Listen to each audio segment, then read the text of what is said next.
in this Dabbleverse, shall we? Imagine growing up as a kid with a stutter, to having a recurring role on the most popular radio show of all time, then becoming the announcer on The Tonight Show, to walking the red carpet at movie premieres. With win after win, you'd probably feel like you could do anything. But what if it all went away? Fame, money, and respect, and you were reduced to reading insults for $2 at a time. You know how many people are going to piss in your grave. Didn't you kick your dying cat? When you swallow KB, do you scrape it from your belly or do you drink straight from the spigot? On the inside. Foreclose that Tristan law.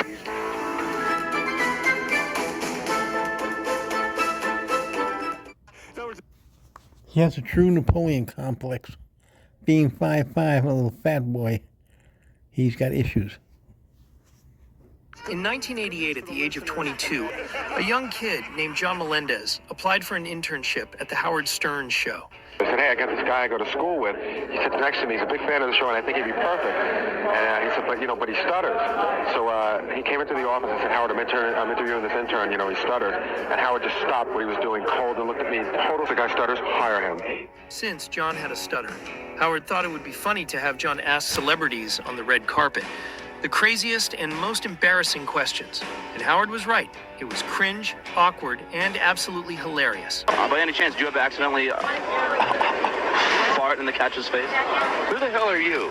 For John's sake, that kind of damn question. It gave John more airtime and even more exposure. And with that exposure, we got to see John's true talent, being the back office gossip and shit stirrer. You're laughing. Yeah. About 2 weeks ago, Jackie's driving, right? Yeah. I see him, and he only has, one headlight on. Right. So I'm like, Jackie, when he got in, I go, you got to get that headlight fixed. Yeah. He goes, yeah, I know. So today, he got pulled over for one headlight. What's the big deal? It's always like, what's the big deal, man? The Stern Show audience loved the fights that followed, but it didn't make for a very healthy workplace environment. And to this day, John and Gary still don't have a very friendly relationship. It may be due to John taking extra pleasure in torturing Gary. Because Howard was laughing, so I... And then you sit here and... Shut up. I mean, you just shut up. Do some work and shut up. You got to pick on. It's amazing. Because you don't do anything. You don't help in any way. Everything you ask me to Gary dealt with this behavior a lot. John was always trying to undermine Gary. It stemmed from John's insecurity about his own work ethic. His lack of work ethic was the main reason he worked at the Stern Show for 15 years, but couldn't get any higher than a phone screener. Stand there and mock me. Be honest. Well, I laughed, but you weren't laughing? I wasn't laughing. I was laughing at you because you're sitting there. Exactly. You stand there like the court jester. No, it's true. All right, whatever. No, you don't see yourself. All right. John's like, oh, okay. It's fine. I can even go into this idiot. Yeah, in his delusion, John has turned being an intern over 30 years old at Stern and a phone answerer into a major part of the show, three of the key people, one of the third, a writer. He's so full of shit. He's delusional. He truly believes it, but he's delusional and he's nuts. No talent, loser. So, let's go. Now he's going to go, no, I get it, Howard. You don't want to get Gary upset, so you're just saying. No, but the truth is, John, you sit there and you mock me. I wasn't. John's attitude didn't go unnoticed by others as well. Yeah, yes, Casey. Howard, that is the biggest pet peeve I have about John. It's just that you are such a ball breaker. I mean, he's trying to get stuff done, and you just sit there and you just laugh. John's ability to annoy and instigate didn't just start verbal arguments. They sometimes led to physical altercations.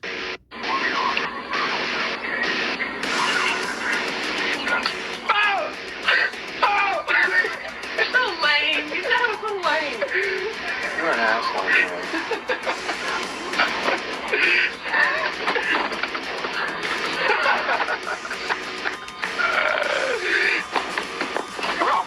Fuck you, man. Fuck you, man. The fuck? Come on, don't fucking go. Hey. I'll fuck you up, man. Fuck you, man. Fuck your fucking face off. Hey, fucking asshole, man. Fucking piece of shit. You're a piece of shit. What, you can't take a little fucking joke, Ralph? No, I'm fucking sick, all right, John? I'll fucking smack you in the fucking face. There was just something about John. When people Midget got to know wants him, to be a tough they guy. didn't like him. Chris, you're on the air. Go ahead. Yeah, hi. I suffer from insomnia, And I tried sleeping pills, I tried sedatives, I tried everything, and I finally found something that cures my insomnia. AJ After Hours. Hey, man. What is that? What is this? Come on. Let me tell you something right now. No, it's okay. It's all right. If you can say that. But I will do one thing before I leave today. Yes. I'm gonna grab Stuttering John by the face, and I'm gonna punch him right in his friggin' head. One more call gets through, and you're dead, you fat bastard. Yeah, Mel, you're on the air. Go ahead. Hey, Howard, the only thing more embarrassing is the AJ After Hours show. Oh. That's John right now. And you know, That's John right now. and you know who's really embarrassed? Who? Even more embarrassed of that show than AJ? Who? His hair. It jumped right off his head to get away from him. Hey, John. Yeah. I knew it was John. I knew it. Get him in right now. I swear to Christ, when I leave. You're doing it? All right, let me tell you something. You fat bastard. You better leave early. No, there'll be tomorrow. I'm gonna smack you silly, you. Tomorrow's store. Actually, the next break. Yeah. After the break, come Hey, down. Howard, AJ stands for arrogant jerk, by the way. Stand for what? You guys. Stand for what? Arrogant jerk. I swear what to God, happened with the you next two? break, watch what happens. I don't care if I ever come back again. I'm gonna go in there and punch you. And listen, I have some free hats for a good wig for you to wear back here, AJ. John just didn't know when to quit. I'm gonna beat you worse than Tuxedo. This had a good punch. Go on. Hey, come on. You want it? Come on, bro. Come on, bro. Right now. I'll beat your ass right now. I'm up right now. One of his most famous altercations was with Crazy Cabby, which eventually led to a pay-per-view boxing match. Mustang. You don't know what I asked for. You're the dumbest You don't guy know alive. what I asked for. You don't know what stupid You don't ass. know my deal. Do you What a know my stupid ass Morozak, Moronzak, whatever you call yourself. All right, here it is. Here it is. Bozozak. What the hell are you? Come on, Cabby. No, guys, no. Oh, would you stop. Guys, easy. Where's our security? Stop.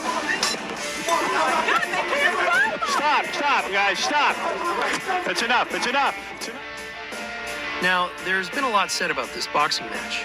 John did win by decision, but some say it was fixed, and others agree with the result that John did land more punches. But the way I see it, if you didn't watch the fight and you just walked in on the aftermath, you would have thought Cabby destroyed John. Cabby's face didn't even look like it was touched, while John's face, it was a puffy, bloody mess. Howard, I gotta tell you one thing. I'm standing right here in the ring.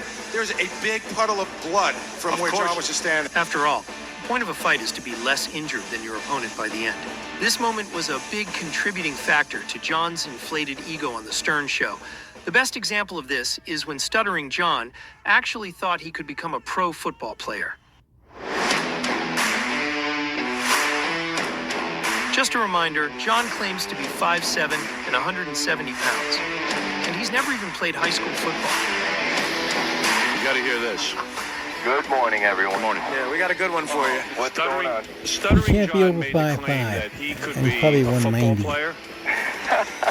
So wait. Listen to this. So he said he could probably, make indoor arena football. Okay. So the guy from the New York Dragons called us up, which is indoor arena football. Yep. And he said, all right, I'll give John a tryout. And John thinks he's going to make first cut. And those guys are going to kill him. No, he's going to be cut first. Yeah, I mean, Everyone's getting a little too confident after boxing camp. No, it's something to yes, do with that. that's exactly. You know what? What is this? Does John want to race me, or does he want to be a football player? I want to race you what's first, more just to important even to see if I can compete with any. If I can't beat you in a race, then you're a tight end. Oh, my goodness. Marty, Look if at I how- beat Marco, you're not going to be a little like. He's not going to You're not going to beat Marco. I've seen Marco train. John, there's no way that you'll beat Marco. He'll beat you by Marco's fast. He'll be standing there waiting by 10 for yards, 10 or 20 yards. Howard, bring him over by the gym. Bring him by today. Okay. All right? Bye, Marco. You're going down, Marco. All right. Runners on your marks. Set. Go.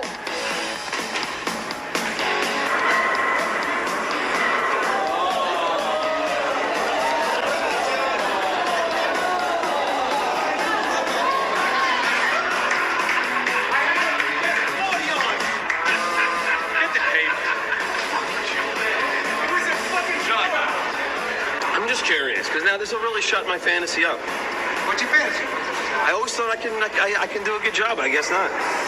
If fucking Marco could beat me. Marco, the NFL Can't football do player. anything. I'm just curious to see what I could do a 40 in. Run a steamer. Set. Go. You gotta run. 2, 5. Watch. You're a faggot. Tell me this. What? 5, 2, 5. I called it before you did it. You know what? You already cut. Good job. Yeah, all right, so I'm cut. I know what you're thinking. Great. He was humbled. But that's the thing about John. He can't be humbled because he will spin it in his head and say something stupid like this. I'm only 0.8 of a second behind him. I'm only 0.8 behind him. 0.8 of a second. I know not everyone is a sports fan, so let me explain how ignorant that comment is and put this in perspective. Wide receivers in the NFL usually run the 40-yard dash in about 4.2 to 4.5. So that means they are running around 9 yards per second. So since John was 0.8 slower, that means if John was covering a wide receiver on a 40-yard pass, John would be about 7 to 8 yards behind the receiver. This is what that would look like. And as they say, football is a game of inches. So even if a receiver had 1 yard of room, he'd at least catch the ball nearly every play, let alone having 7 yards of room. I feel it's important to explain because this is how John operates today. He uses the big victories in life, like the cabbie fight, to feed his 35 years ago. but he also refuses to take the losses in life and learn from them. He'll instead ignore the loss or spin the loss in some twisted way to make it a win. This contributes to his delusions of thinking he's always winning or coming out on top. To this day, the win over Cabby has made John believe he can fight nearly anyone and win. This is John nearly 30 years later. He's trying to fight someone double his size, and I believe 20 to 25 years younger. Fucking guy. I'm thinking about my fucking family. The next time I come back, I won't be talking. We'll get more into this later. Now, earlier I said John couldn't be humbled. That's not completely true. There are a couple of exceptions. There were people like Howard that were able to humble John, and that's because John considered Howard as being better than him. And trust me, John definitely needed reality checks now and again. Because with each success, John would start to overestimate his importance and contributions to the success of the Howard Stern show.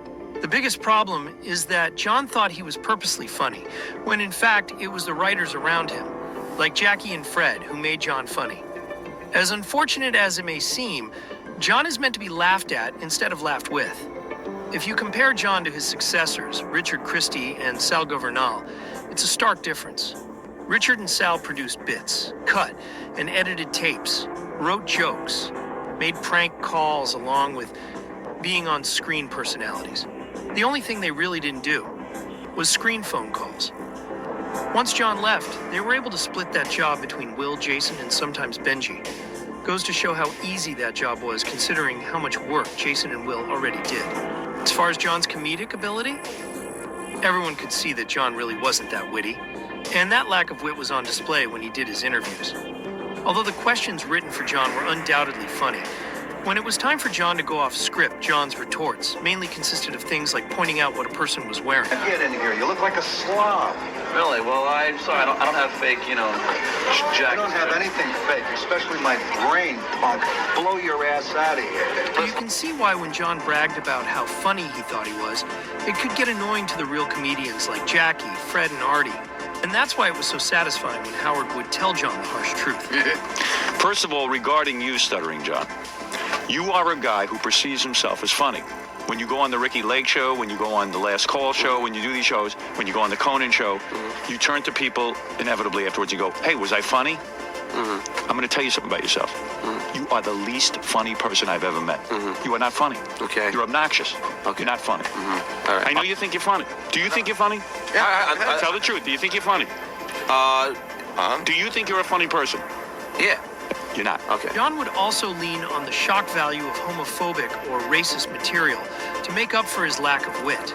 Never, but I mean, I think he's a faggot for not finding racist. Crazy man. Now, I'm not saying I'm offended by this type of humor. I subscribe to the Patrice O'Neill school of thought. As long as the joke comes from a place of being funny, then I don't care. It's funny. This is the thing. I don't know her, but I'm assuming that she has nothing to do with funny. So I'm gonna speak as the expert on funny. Funny people should just be left to trying to be funny. What if they're not funny? then you made a mistake. But how many times has how many unfunny rape jokes lead to rape? Like, I don't know how many jokes about rape there are. There's a lot, but your world is not funny. Your world is next on the big story. My world is people trying to be funny. Well, I mean, you think it's okay to try to make jokes about rape? I'm diabetic. I make fun of that. I'm a victim. I might lose a toe.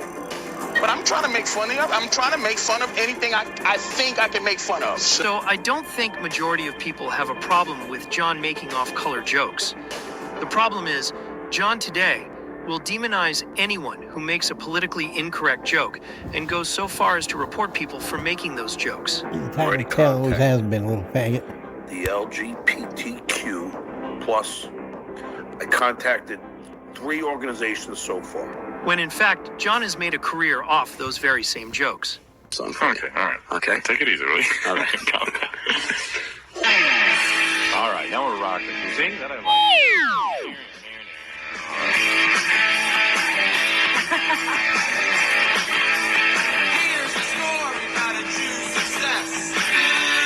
What? A Jew's success. A Jew? Yeah, well, I just... Why would I play that? This...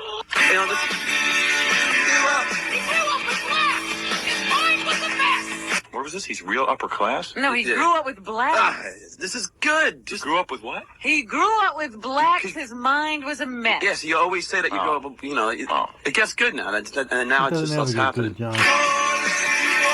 Nothing you ever did got good. A Jew boy story. No, it goes, poor little Jew boy thought he was a coon. And then you keep going. Whoa. Poor little Jew boy thought he was a coon. No, you gotta listen, it's good. While working for the Stern Show, John also had a band. The man sent by Stern to ask celebrities the rudest questions imaginable is trying his hand at a new career. His first love, music. In your face, rock and roll. With the possibility of John's band being mentioned on the Stern Show, John was able to acquire a record deal with Atlantic. Now, was the contract earned because the band was great? Probably not. The music was average at best. But John did get to open for Ozzy, so the band was at least adequate enough to play in front of a crowd. John was infamously paid very poorly at the Stern Show. That band was So John terrible. would organize Like a weekend bad Long comedy Island shows garage with band. extremely talented High comedians school. like Jim Florentine, Artie Lang, Nick DiPaolo, Jim Norton, and Bob Levy. The comedians would say, John would do 15 minutes on stage, 10 minutes of which was John playing a tape of his celebrity interviews. Then the real comedians would carry the rest of the show, while John took home the majority of the money. He stole John money. would also work the phones and try to get free stuff from Howard's fans, like Yankee tickets and stock market tips. This definitely would rub Howard the wrong way. By the way, what was John talking about? In other words, when he sits behind home plate, they bring him vodka and cranberry. It's like catered stuff. And where Absolute and cranberry. And how does he sit behind home plate? Oh, somebody gives him tickets. Who gives him tickets? The people? You mean through me? He gets them. I got a friend Well, yeah, I mooch off. he has connections. He mooches off of my name. Wait, at what point do you stop working my telephones for gifts? Stock tips for free IPOs. No. Let me tell you something, Johnny boy. I'm wise to you. Wise to me? It's a friend I have in 7 years. No, you don't have a friend for 7 years. It's a listener of mine that calls in, and how come I can't figure out how to glom off my listeners? This guy has no friends. He's so full of crap. And John, all those stock tips really help you out. You got a lot of money, I see. You can. Whatever. After 15 years of working for Stern, John was at a point where he wanted to leave, so John began looking for something better. Remember, he owes IRS $98,000 plus $22,000, and his wife went to court over 8 months of back child support. He borrowed $40,000 from his mother. So yeah, this guy's real successful. He landed a spot on the reality TV show, I'm a Celebrity, Get Me Out of Here. This gave John an opportunity to be exposed toward a wider audience. And John was eventually noticed by the people from The Tonight Show with Jay Leno. They asked John to audition for the announcer's job. And to everyone's surprise, he got the job. Now all John had to do was tell Howard. It's a shame you got to do that. Hey, it's also a shame that Stuttering John's last day today, and now we're talking about this all the time. Another great opportunity squandered by this asshole. Hey, you know what, though? Mel was talking to me about that. He goes, John's a traitor. I go, really? What is that all about? He goes, look, he said, what you did for this guy, there was nobody on the planet. He couldn't pick up the phone and call you beforehand or go to you in the hall. He goes, at least say to you, hey, something's up. And you know what's weird, Howard? For 15 years, I've been paid literally nothing. So suddenly I'm... How did you get 2 homes? You know what? Because every weekend I'm out on... I'm not blaming you for it, but I'm saying suddenly I'm going to... Maybe you would have. Maybe he would have. So maybe he would have seen you to give him a shot. And I've talked to Mel. 2 years ago, I've had a long conversation begging him. All right, but the point is, why wouldn't you come and say to anyone? I still made nothing. Why wouldn't you come to someone and say you got another job offer? Right.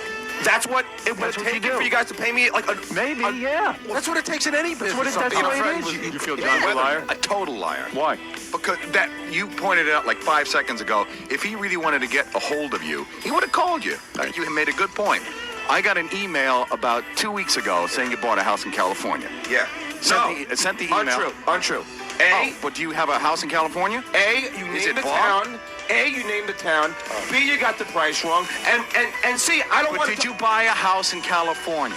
It doesn't matter. Yes, I don't know. Did you buy a house in California? He's such a liar. So he bought that house. He bought another house supposedly as an investment. And he said he lost $400,000. The house that he bought, he couldn't afford $2.3 million, and he lost that one.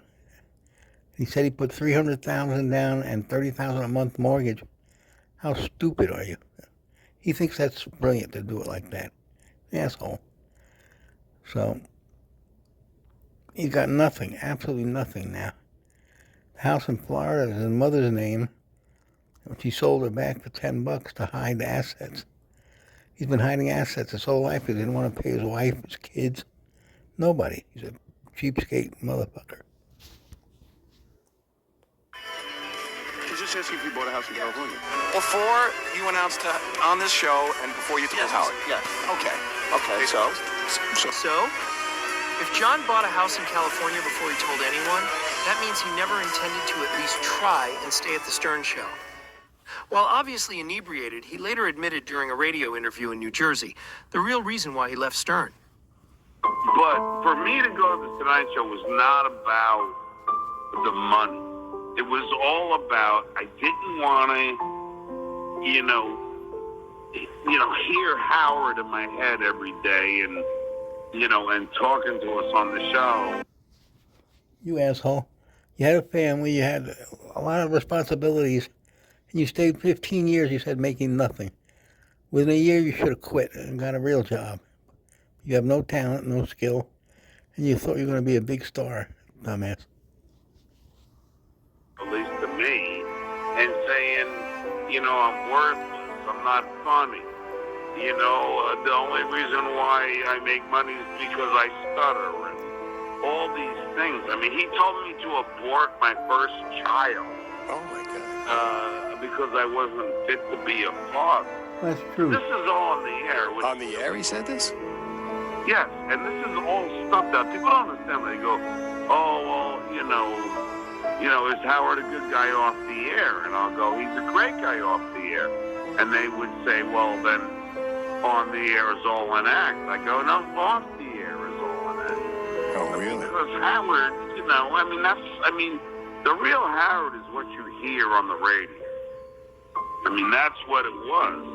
So, I couldn't wait to get out there. When I met my wife and the mother of my 3 children, when I met her, I said, that was like 5 years in, for me on the Stern Show. I said, Susanna, I got to get out of here. I can't, I can't hear all this. With Stern out of his life and a $500,000 paycheck, John's future was looking bright. John was put in a perfect position to succeed. Night Show with Jay Leno. Hey, John, shut up, will you? You got the job. Can't make me this up, will you? It's the Tonight Show with Jay Leno. Jay Leno. You know what happens when you're given opportunities and you didn't earn it? It all goes away because you have no value.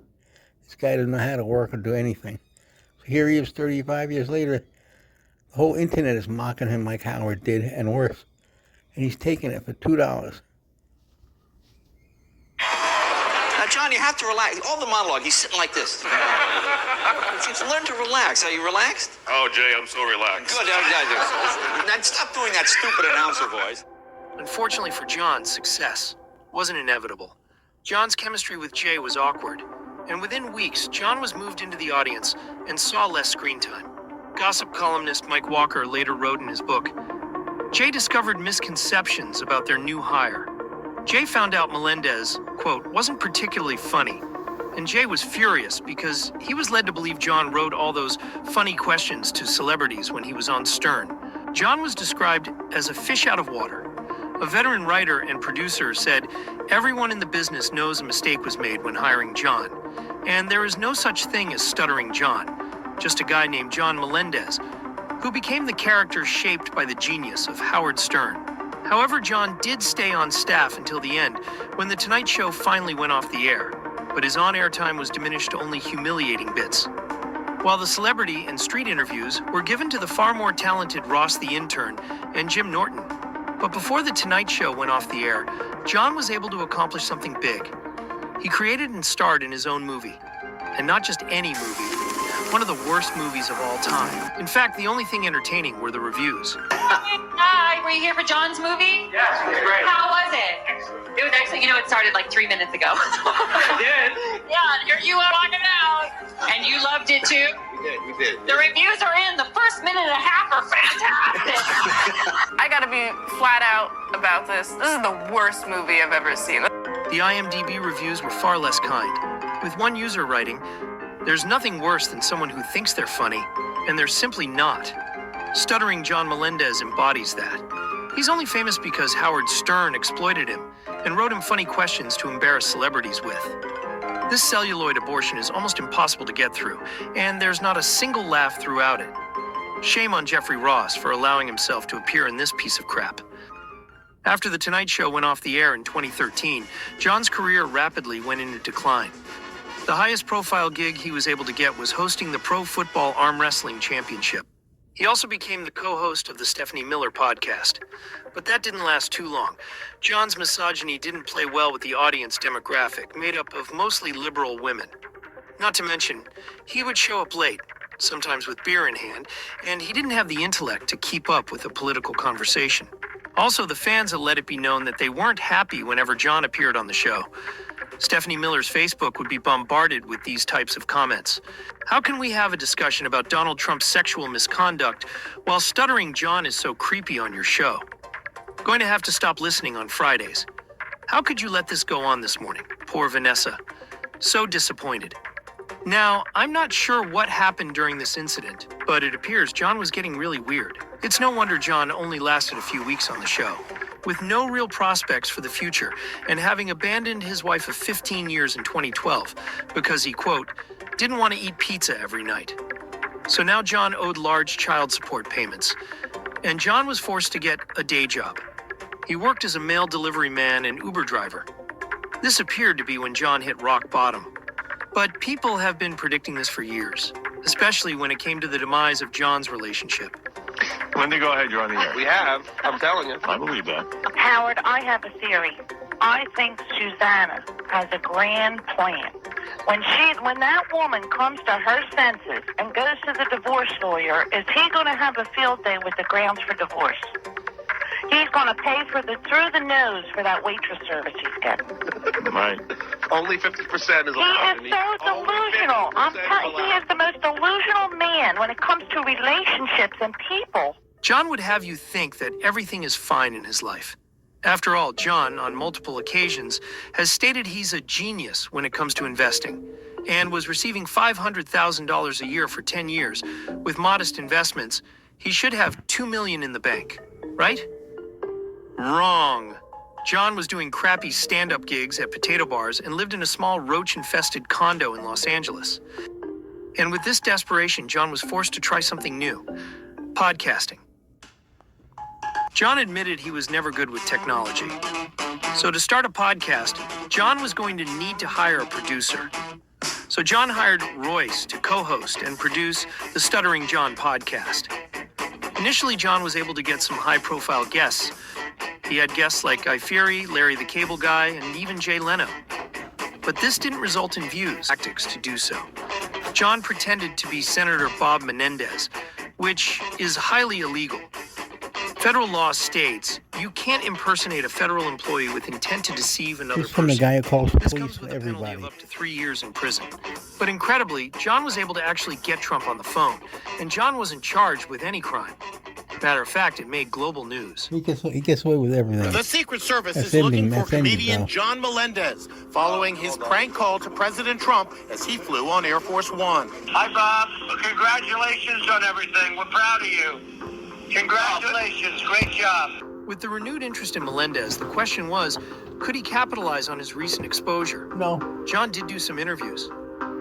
It was just ridiculous. You know, we were on my podcast, the Stuttering John podcast, and my producer Royce just says, you know, we didn't have a guest, and hey, let's just call the White House. They didn't jump on it at first. Well, that's what it wasn't funny. But Kirk, but here's the thing, and I agree. Like the call itself wasn't funny. But these interviews didn't lead anywhere. John just wasn't accepted by the mainstream. Once the prank call left the news cycle in a week, the only reason people wanted to talk to John was to reminisce about the Stern days. John was still looking to find a steady job in entertainment, and John thought he might have found that place. And that was as second mic with another shock jock, the controversial Anthony Cumia.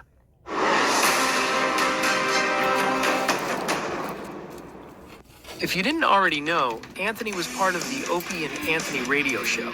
This was the only show that ever really came close to rivaling the Stern Show. And Anthony's widely considered as one of the funniest people ever to do radio. Rob, who set the fucking studio up this morning? Uh-oh.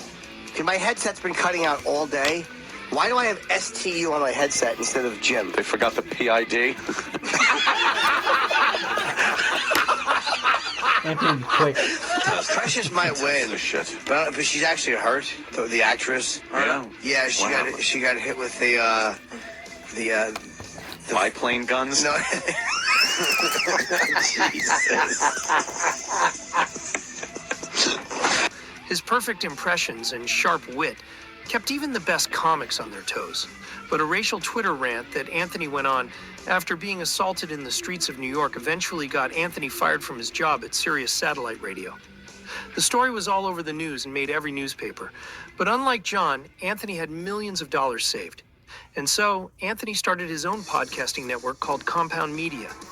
Rumors had it that Compound Media paid very well. With lucrative contracts and a fridge full of free beer, it was John's dream. So every time John would be a guest on the Anthony Cumia show, he turned it into an audition. According to stories told by Anthony and others, John would ask Keith, the man running things behind the scenes, if he thought he did a good job after every appearance. And Keith, being a nice guy, would tell John that he did great. And like we mentioned earlier, this inconsequential comment would inflate John's ego, and John would in turn interpret it as Anthony wants John as second mic. Truth be told, Anthony never even considered John for second mic. Anthony wanted John's far more talented former co-worker, Artie Lang. Anthony eventually hired Lang, and they started the Artie and Anthony show. This destroyed John's ego, and John immediately became defensive. So defensive, in fact, John sabotaged his own guest appearance on the AA show. And this point in history is where many believe the genesis of the Dabbleverse began. It's the Artie and Anthony show, of course, with my co-host, Artie Lang. Yeah. Why did you get Artie? Look at this seat. Oh, no, Give Artie seats with fucking sides. The guy's 800 pounds. Artie hadn't arrived at the studio yet, but that didn't stop John from making jokes at Artie's expense. Fits in there like a sardine. Now, of course, I gather Artie is a little late. Yeah. Heard? Oh, Keith doesn't have a microphone. Oh no, he's Keith doesn't have him. Artie's on heroin time. Oh my God! As I said earlier, Artie hasn't arrived yet. And Artie was battling some very personal demons. But John, who claims to be his friend, is immediately going at Artie with some extremely personal attacks. This is so important because today, whenever anyone calls John out for going below the belt, John will constantly repeat the second-grade excuse of, they started it. Go right for the jugular. Of course. Of course. He says it with such pride, as if it's completely normal to go on with personal attacks about your supposed friend during a podcast broadcast to thousands of people. And this isn't the only time John does this during the podcast.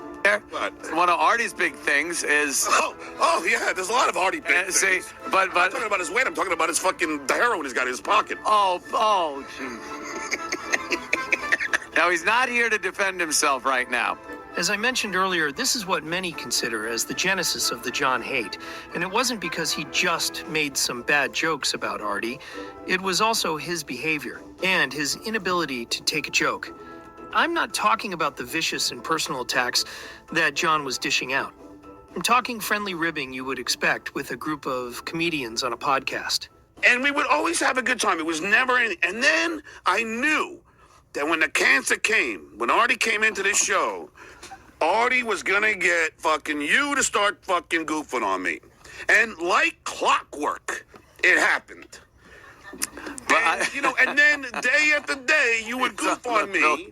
Day after day, you would goof on me. And I'm like, what the fuck? Artie turned Anthony in 2 fucking shows. No, this is not... So easily you turned. This is not true.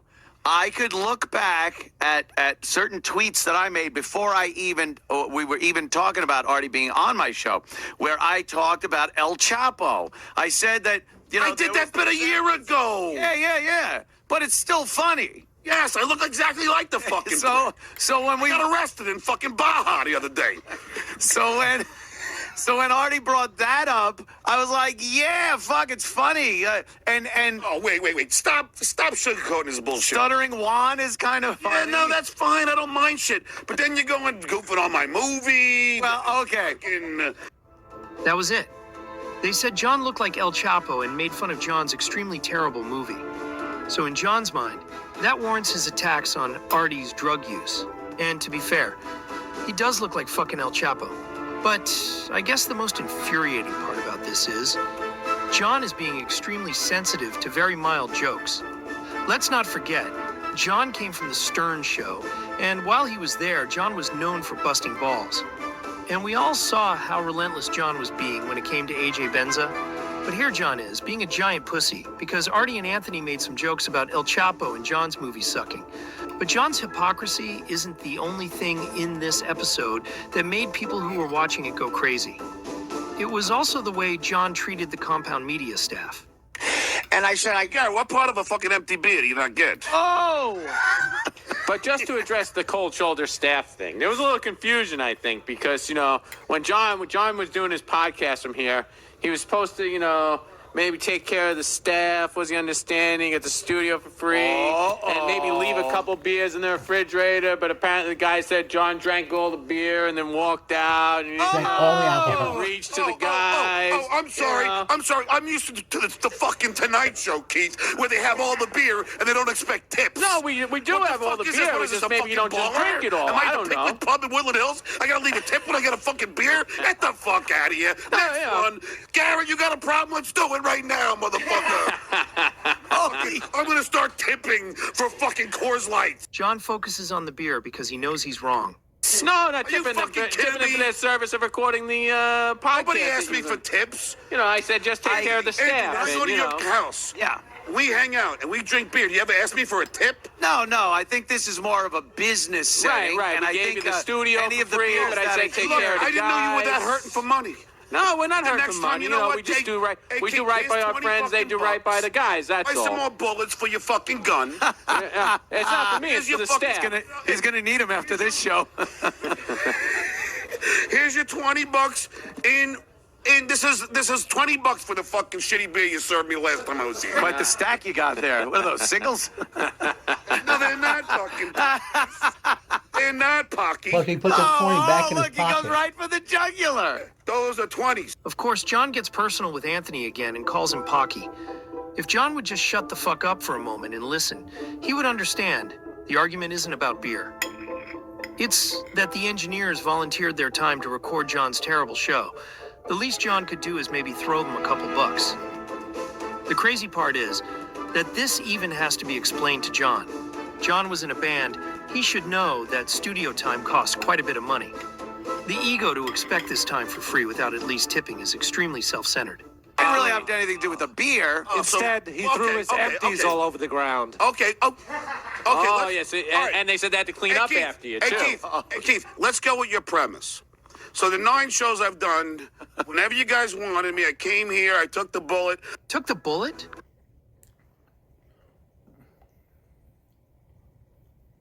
Well, on John's behalf, he threw big cans around his own apartment, too.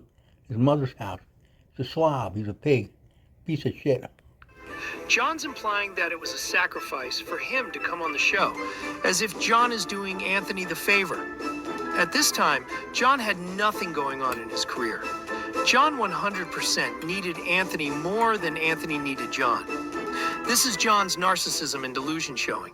You do me one favor, and now I gotta fucking tip you? Not me. You just had to take care of the staff. That's what we discussed. Well, but nobody told me I was gonna take care of the I did, yeah. I said, the studio's free. It's our gift to you as our friend. Yeah. Just take care of the staff. Okay, then I'm remiss. Okay, thank you. So John apologized.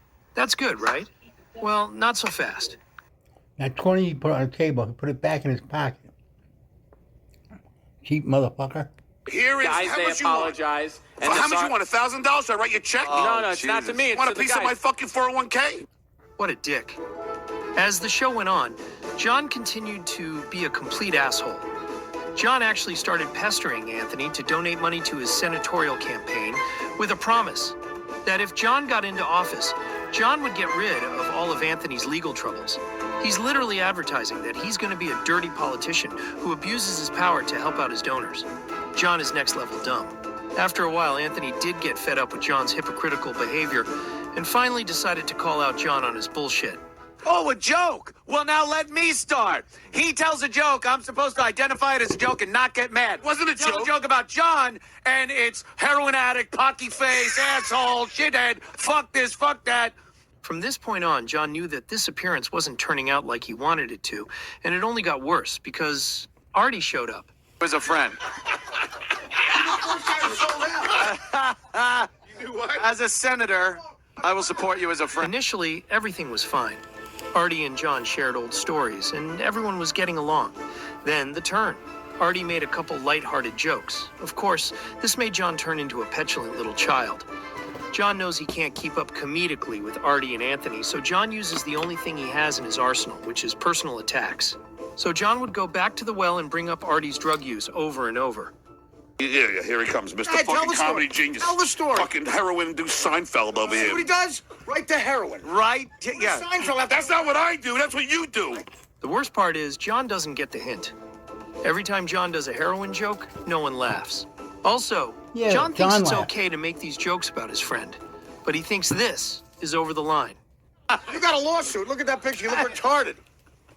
You know, that's not, Look at that. You don't that's like not that. a politically correct term Are you anymore, okay? Artie. What is John Melendez? It's mentally challenged. I find this so weird because he felt like he had to call this out. Yet earlier in the episode, John couldn't care less that Anthony said this. If I even love Ben. Great time, wherever he is. I love He's sucking a Anthony. cock somewhere. A little faggot. Is he gay? That's what those guys don't are know. implying. Wow, it's amazing that John called out the word retard, but didn't say anything about that. Especially since 2 out of 3 of his children are part of the LGBTQ community. Faggots. Well, actually, it's not that big of a surprise. John was recently recorded on a phone call using that exact word. But we'll cover the complete phone call later in part 2. As the show went on, Artie and Anthony showed how much funnier they were compared to John. It wasn't even close. To anyone who hasn't heard the episode in its entirety, I highly recommend it. John did more crazy things like challenging Artie to a roast battle. Then later, while Artie went to the restroom, John interrupted an ad read so he could complain about Artie some more. It also came out that John was broke and borrowed $2,000 from Artie. Eventually, John looked defeated and wanted to leave, but not without a couple more zingers by the gang. Okay. What are they moving everybody out? No, they heard you were doing comedy. Okay, We brought up the fact. That's the problem I have. Guys, I started. The problem you have is piling up in front of you. Even Joe DeVito got in on the action. The lazy Susan of bad jokes. Yeah, okay, there we go, Artie. Look at Gino laughing at Artie. Let me kiss Artie. Everyone's laughing. Everyone's kissing Artie's ass. We gotta get in there. Audience, everybody's kissing. Let John talk so we can stop laughing. Oh. Oh, now you're on the fucking boat? This was all caused by John. This entire appearance could have went differently if John didn't immediately start attacking nearly everyone. He attacked Anthony, Artie, Keith, the engineer. Also, the only one laughing at John's joke was John laughing at his own jokes. No one else. And Gino. The only one he didn't attack was Joe DeVito, and that's because John didn't know him, so he couldn't think of something personal to attack. Oh, you always trash my comedy. I do not, John. I do not. The only time I've ever seen Artie take it to another level is after you've gone so far into, like, the really insulting territory. John, I never said anything. That's all, John. You talk about it. All right, whatever. What is that? Oh, look, he's at the all right, whatever phase. And this is when John left. Later that night, John had a stand-up comedy gig at the Brokerage Comedy Club, and Anthony attended. How many people went to the brokerage? I bet there were 4 people there. I was there Friday night. Oh, you were? Oh, you are such a ball breaker. Friday night. For you. You show up. Did John do well? Well, I'll ask it again. Did John do well? The crowd was a little sparse, let's say. It was the first time I was ever able to park in the park. You parked on the stage. There's room in the green room for you to park. So these are very lighthearted jokes, not unlike the jokes told on the Opie and Anthony show. The difference is, real comics wouldn't get offended. Why they don't show up? No, if you're not, anywhere that they don't listen to the radio, who knows you, stupid? That's what I'm saying. You're about as unknown as me if it wasn't for Opie and Anthony. That's not true. You jacket. He did Spider-Man. He was in the movie Spider-Man. I mean, I couldn't be as unknown as you. He's 6'8" and invisible. No one knows. How did this happen? This is how real comics react to jokes. They'll come back with their own joke, or laugh it off. But not John. Just like a bitch would, like a spoiled, like a scorned bitch. Of course, I'm talking about stuttering John Melendez. But comics can bust each other's balls, and it's funny, and they get it, and they don't leave angry. Stuttering John Melendez, who is not a comic, can't take that. He cannot take slight little jokes about him and just turns around and just makes things very personal and not even in a joking way. Now, I watched the show, and I'll tell you a little bit about it. But when I was done and ready to leave, I said, John, hey, good job. Good job. You know, I'll see you around. And I left. And then I came on the show and gave him that much criticism of his show. That much. Well, that much made John lose his fucking mind. And now the motherfucker is on Twitter just getting personal, all butthurt and angry. He texted Keith and said, "Here, we have what did he say? Fucking asshole. Here it is. Tell Anthony I said he's a lying sack of shit. My brother, Mike, and I are shocked that he would lie about his experience at my show. It was a great experience at the Stuttering John Melendez show. Right up until Stuttering John Melendez got on the fucking stage." With help from Artie, who showed up late again, Anthony went on for an hour about how terrible John is. This sent John into a rage. 3 days later on John's podcast, he went on an hour and 8 minutes. Look through my stuff. I have it. Look for the Anthony and Stuttering John, hour and 8 minutes.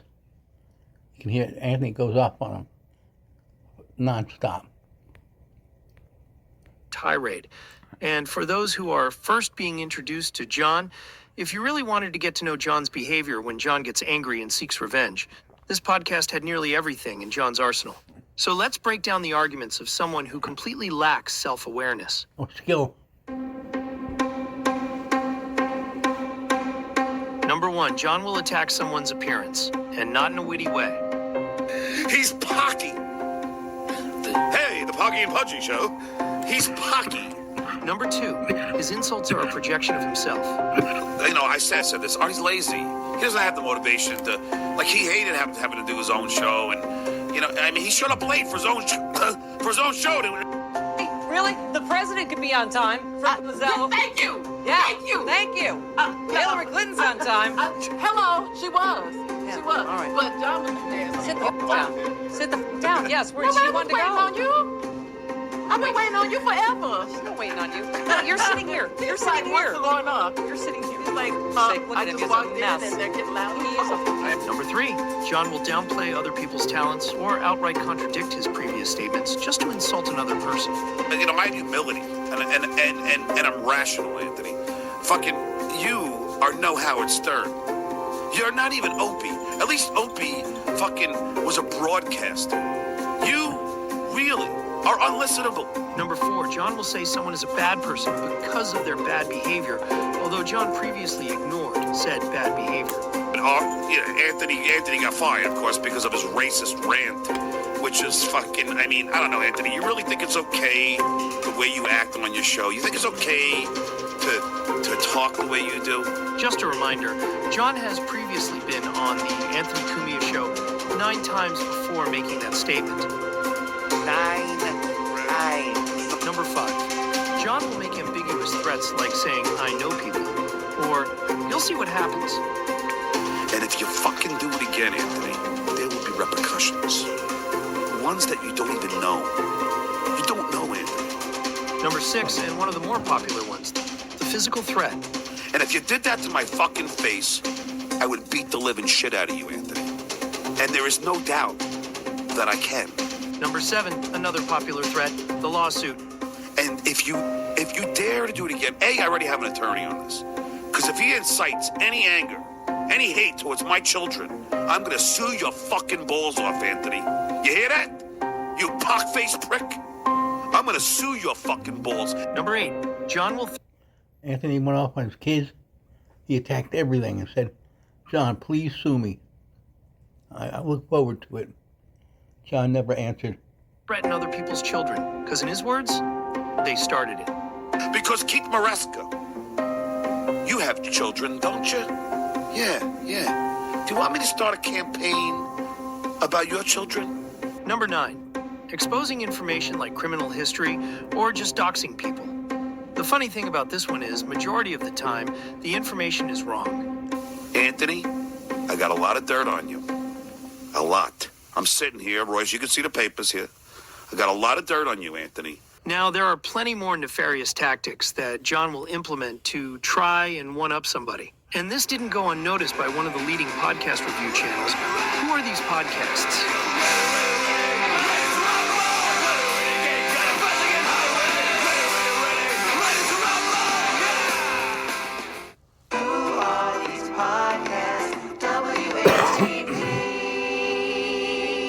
The host Carl completely eviscerated John's podcast.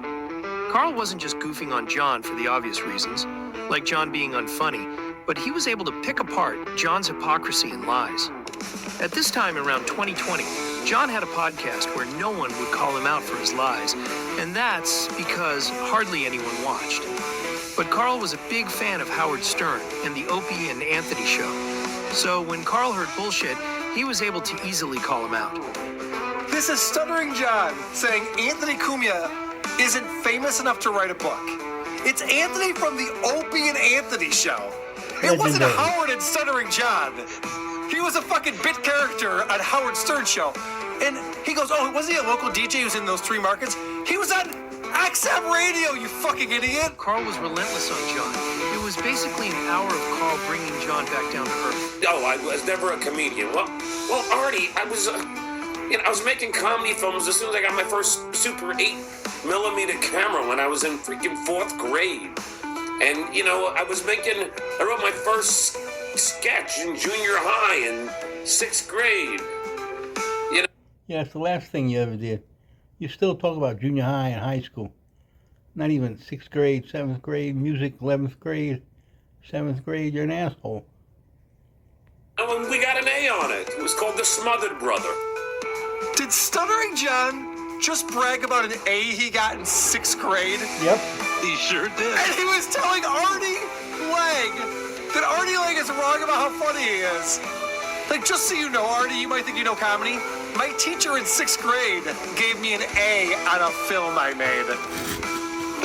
Glory days. In typical John fashion, he made things so much worse. He started striking Carl's channel for copyright because Carl used video of John's podcast in the reviews. John, knowing nothing about the internet, thought this would get Carl's channel taken away. Of course, what Carl did was considered fair use, which meant Carl could use John's videos all he wanted as long as it was transformative. This angered John, so John doubled down and started implementing his childish tactics of threatening lawsuits and physical violence, all because John couldn't take criticism from someone John thought was beneath him. But instead of making Carl go away, it brought more hate to the already unlovable loser. And this wasn't the first time this happened with John. The first podcast John feuded with was Revenge of the Cis, because they also made fun of John's podcast. That went equally as bad for John. I think because these things are going on, Mike, that it's important. The world is basically burning around us, and it's important for us to cover the things that really matter. So Stuttering John talked about us on his podcast, and I think... Hey, you remember, like, I was there, remember when Shuli and Benji, remember those guys? Oh, yeah. Yeah, those guys, man. They were cool guys. It's this whole show now. It's so sad. Even though both podcasts were very popular and receiving thousands of views for their takedowns of Stuttering John, something was missing. With a lot of internet trends, you just don't know what's going to catch people's attention. In John's universe, it was 3 moments. The Artie and Anthony show, WATP reviewing John's podcast, and while being interviewed by Chrissy Mayer, John getting offended by the most mundane word, dabbler. She created a Dabbleverse. Do you think that Trump has been good for comedy?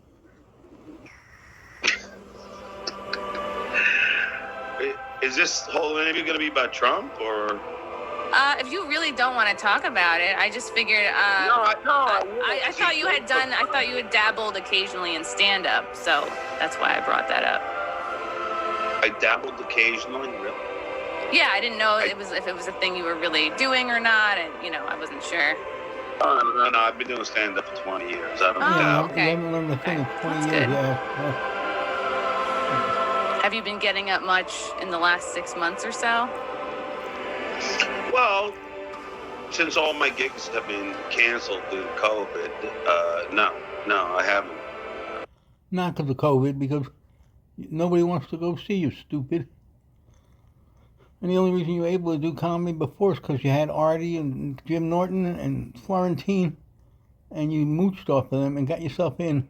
But you know what, Christy, to say I dabbled in stand-up is so disrespectful. I haven't been disrespectful to you at all. You weren't good enough to dabble. And yet you respect me and say I dabbled. I could have picked a Nobody respects you, you fat dumpy. different word. I didn't know that it was your main thing, honestly. I dabbled in stand-up. Okay. I mean that's so disrespectful. And I'm doing your show. Not disrespectful. You have no talent for anything. So, here you go. I honestly, I don't know the extent to which you do stand-up. I mean, isn't that the point of an interview? Is like, oh, you can correct me if I'm wrong about something. No. Dabbled in stand-up when. Yeah, I don't know. I don't know how much stand-up you do, John. It was just. I don't mind playing all over and say I dabbled in stand-up. Come on. So you're more than a dabbler. That's fine. By any chance, do you ever accidentally fart in the catcher's face? Who the hell are you? Because you have a sweat and then you sit here and go, shut up. I mean, you just shut up, do some work and shut up. Because you don't do anything. It's not happening anyway.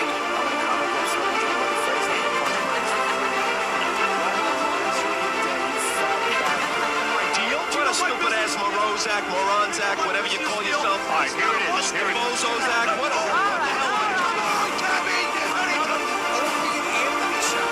It wasn't Howard and Stuttering John. He was a fucking big character on Howard Stern show. Fucking the heroin's got his pocket. As a comedian, you're a comedian, right? Yes, I dabble.